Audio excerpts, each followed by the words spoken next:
Okay, so we're talking about nutrition, and if you want to come and sit here, then you can be in it, and we can have this conversation. No, I don't. You don't want to? No. Okay, so we're having this conversation about nutrition, and you're saying that people have come to you from India and told you that the thing that made the difference for their child was raw food and vegan, and you should stop cooking wonderful, heartfelt, homemade soups and blended purees for Natasha, and because it stopped that child's mucus and all of that.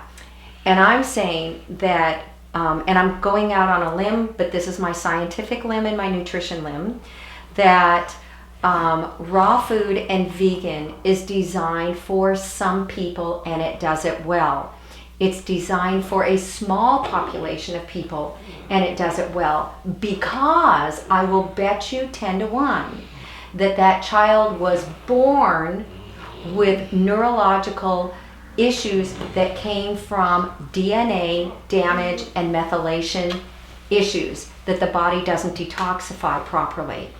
So what happens is when his father put him on raw food and vegan, it kicks in the detoxification process to be easier on that child. Natasha doesn't have that. Natasha had anoxia, oxygen deprivation, that created this from birth. She was born, she was perfect before that moment. So her need for food is different.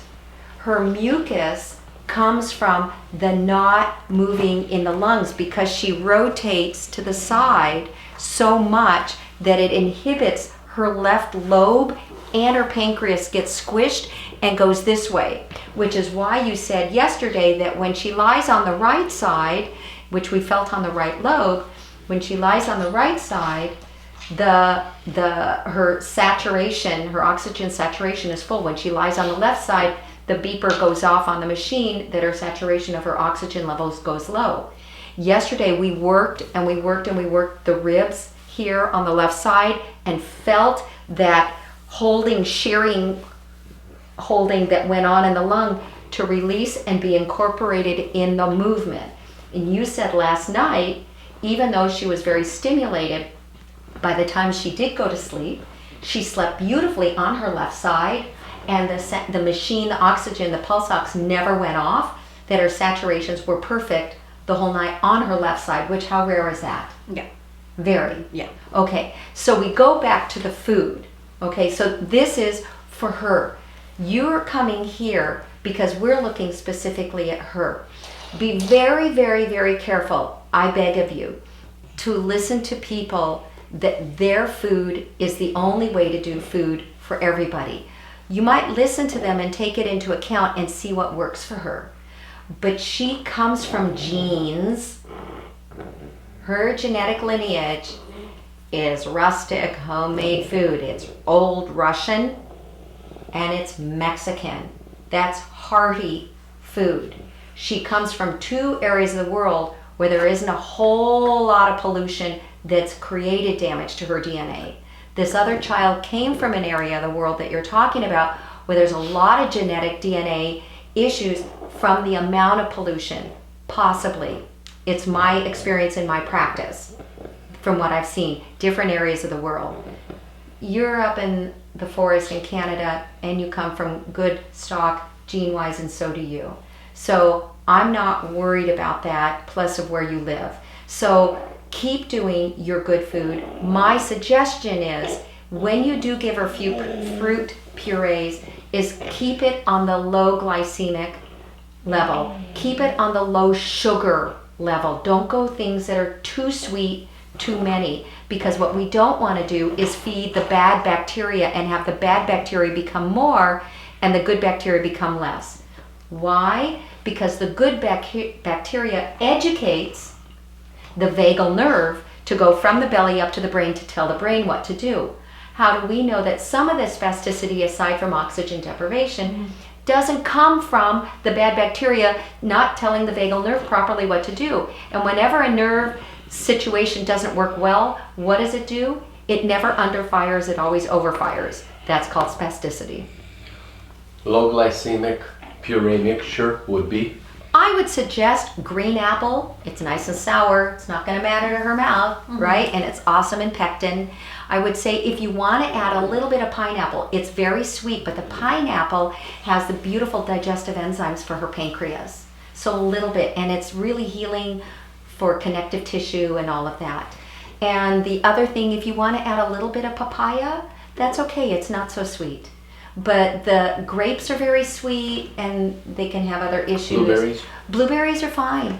You've got blueberries. So, and you don't, so there are a few right there. Mango? No. No, mango's very sweet. And we use lots of mango. Right, right. And so, only do pineapple on occasion, but a little bit of pineapple goes a long way, and it's so healthy for the digestive enzymes. And her feeding tube goes into the stomach and the small intestine. That's a smart thing. So like she gets right now, the mixture that she's making right now is everything. Like whatever fruit she can put in a blender, blueberries, mango, banana, everything in the blender, right? Yeah, banana's too sweet. Yeah, so she gets... It's lovely, but it's a little too sweet. Just stay, So she gets a bag of that a day, a feed a day. The rest is food, soup. Soup. Everything is food. Soup. Yeah, and you'll do your soups that you do meat, right? Yeah, all the soups. She'll make some bone broth, right? She's getting loaded in rich minerals. Her soups are all the same. They're she just when she makes a soup to freeze and then blend it all and freeze it in bottles. It's the same all the time. It's a soup which is what? Chicken.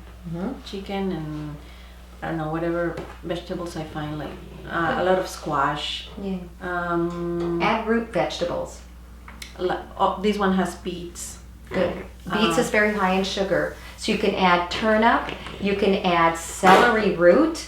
Whoo, it is so healthy for you. The big ugly celery root, I don't know why they call it ugly. I think it's beautiful because I know it's so good for you. The celery root. And you could put some of that in there. You can get it anywhere. And you can do carrots, even though that's sweet. It's fantastic. It's a nice root vegetable. And so is the parsnip.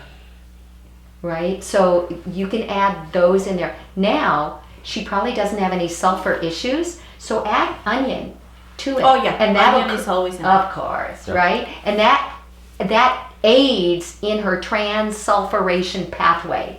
That aids in the pathway of cleaning things up and turning things. Kale's okay. Broccoli. Okay. This is all in the I soup. don't put too much broccoli because It's gassy. Yeah. It's gassy. So what we should try. I'm going to turn this off, but I just want to leave this at keeping that simple as how you can add those root vegetables in, understanding the difference between putting sweet fruits in and not, and understanding different diets. Stay away from different diets. Do your heritage diet. It works for her. Yeah, but less sugar. Less sugar. She gets quite okay, so now... God blessing, I'm going to turn this off. Okay, so now that bag, that one bag a day,